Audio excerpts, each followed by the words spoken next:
And now we go back to cinema and we are going to talk a complete unknown. And this is, I'll explain this. So, this is essentially the Bob Dylan film starring Timothy Chalamet. So, I went into this. Bob Dylan is one of those names that I hear about. I hear about Bob Dylan. People tell me, "Oh yeah, Bob Dylan's amazing," but I don't particularly subscribe. I don't particularly see it. I don't particularly go. I don't. There's nothing about it. There's nothing about it that's made me go, "Oh my god, I've got to buy every one of his 55 albums and I've got to go on a listening journey." There's nothing like that that makes me go. I know a couple of songs that I probably hear about because other people sung them, and like "Feel My Love" by Adele and all that. So I was going into this film blind because I knew nothing about Bob Dylan. And so the film kicks off and you have Bob Dylan as well, played by Timothée Chalamet, arriving in New York. And he sort of arrives in sort of like a proper troubadour style with just like a guitar in a case and no money in his pocket, nowhere to stay and everything like that. But he hears about the Greenwich Village and he wants to go be part of the folk scene. So he goes to see Woody Guthrie, and by this time Woody Guthrie is in hospital because it looks like he's suffered a stroke. So Woody Guthrie, played by by Scoot McNairy, and he has Pete Seeger, who is there in hospital with Woody Guthrie because they're friends, played by Edward Norton. And it becomes this whole thing about how Bob Dylan is taking over Pete Seeger's wings and how he goes into the folk scene and how he gets bigger and bigger and bigger as a star.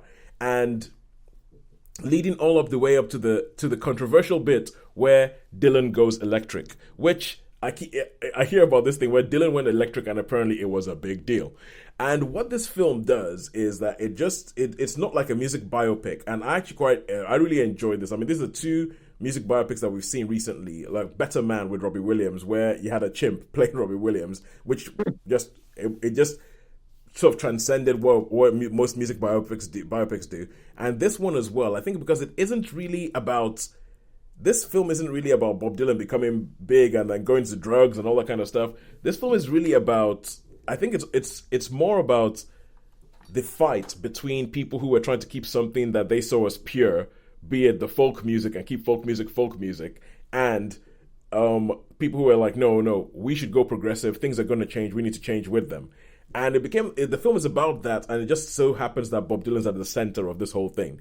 And as someone who knew nothing about Bob Dylan, I really enjoyed this film. Sharon, what did you think? No, see, I do know Bob Dylan, and I like his early stuff, the pre-electric stuff. So Yeah. this is Oh, this so is you were the kind of person who was like, "How dare he go electric?" absolutely, yeah. Even though it's before my time to use that sort of cliche, but Yeah, when I think of Bob Dylan, I'm thinking freewheeling Bob Dylan, and I'm yeah, thinking of his early stuff, because that's completely my folk.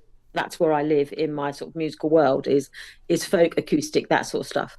And yeah. so to me, I would be, if I was at the Newport Folk Festival in 1964 and I'd heard him sing "Times They Are Changing," and then a year later go back thinking, yeah, that was amazing, I'm going to go back and see Bob Dylan, and then he comes out and goes like, meow, I would just be like, yeah. So I can understand completely why people are throwing things at the stage, because I would be one of those people going, no, this is not why we are here. This is not why we're Judas. involved. But you can understand how it's like that. The folk revival meets the British invasion, and how some can resist that British invasion. They were like going, no, we want to keep our traditions alive. And he was like, music is about progression. It's about developing your style. And like, I can understand people like Pete Seeger, who was like, this is their passion. And is like, when he obviously found that folk music, like, this, I found my home. Why would I need to Mm, move? I'm home. Whereas Bob Dylan, you get the feeling that he is a true troubadour in that, with music as well. It's like, he moves into this room and it's like, yeah, this is amazing. I can express myself. I can really feel it. yeah, But then that's thinking, actually, I don't live here. I want to move into this room, and this room is going to be loud, and it's going to be electric, and it's going to be bright, and it's going to be brash. yeah, And it's like, yeah, I'm going to move to this room now. And then I think throughout his musical life, he's like moved around his house. He's like, the music is a house, and he's like moved from room to room to room. Whereas some people, it's like one room is like enough. That yeah, like satisfies all their needs. So I can understand how he's like this true troubadour, how he travels, and he travels musically, and he has different influences.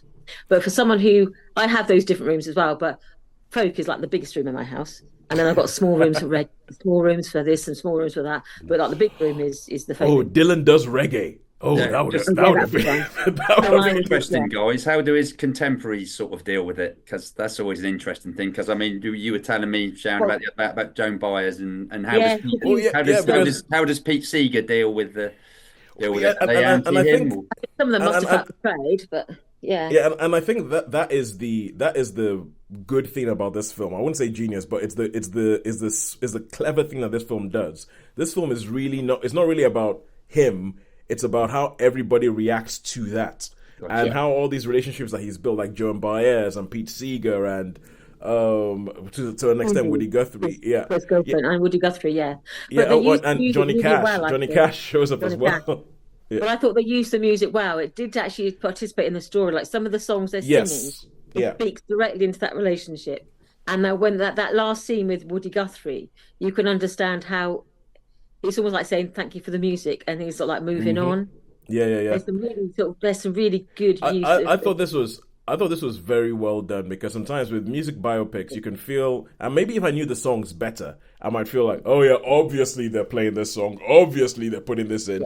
But it was a similar thing to Better Man. I thought that the way they used the music was very, very well done. Yeah. It was very I'd probably say I knew 90% of the songs in it. Yeah. And I was really pleased because they sang my favorite Pete Seeger song, they sang my favorite Joan Baez song, and they had my 3 favorite Dylan songs were sung in this film. So I was just like, I had to stop myself singing along for some of them because I was like, oh, I love this Joan Baez song. Yeah. And so- but I think that the film is but really it did good. well. Yeah, I think it's really good at explaining the different problems and why this would be a big problem. Because if you just showed Dylan, like let's say you just took the scene where Dylan's playing at the Newport Folk Festival in 1965, if you just showed that scene, you'd be like, what's the big deal? Because to today's ears, it's like there's nothing major about that. I think the film does a really good job of explaining why that was a big deal. And essentially And the whole folk revival thing, because before in the 50s, folk didn't exist. It was very niche. It was like yeah. only you'd hear it in folk clubs in the odd pub, in like a West Country pub in this country. And then folk revival came and literally folk became like acceptable again. It became mainstream in many ways. And then he was like the face of folk. So when you can understand the face of folk suddenly going, you know what, moved on from you. Yeah, The folk was going like, it's- what?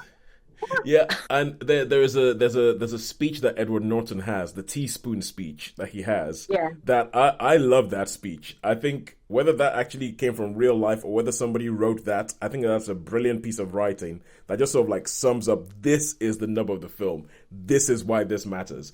And I think that the performances are really good. Like the thing you said about Dylan just following. Oh, where's the music? Where's the music? Oh, what's the?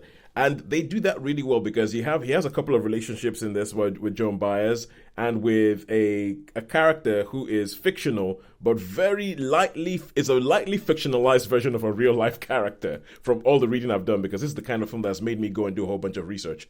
And the relationships that he has with them, you still have this whole thing where in the middle of all this, no, Dylan's main relationship is the music and he almost cannot help himself. And the things that he does that sometimes are quite mean.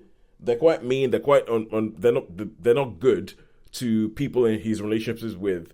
It's not that he's trying to be mean. It's that he just has his bigger thing is to the music. And sometimes it's almost as if he feels like, if I treat you this way, it gives me more. It gets the music flowing. It gets the music juices flowing. So I thought it was really good for someone who knew nothing about Dylan. I'll give this a 4 out of 5.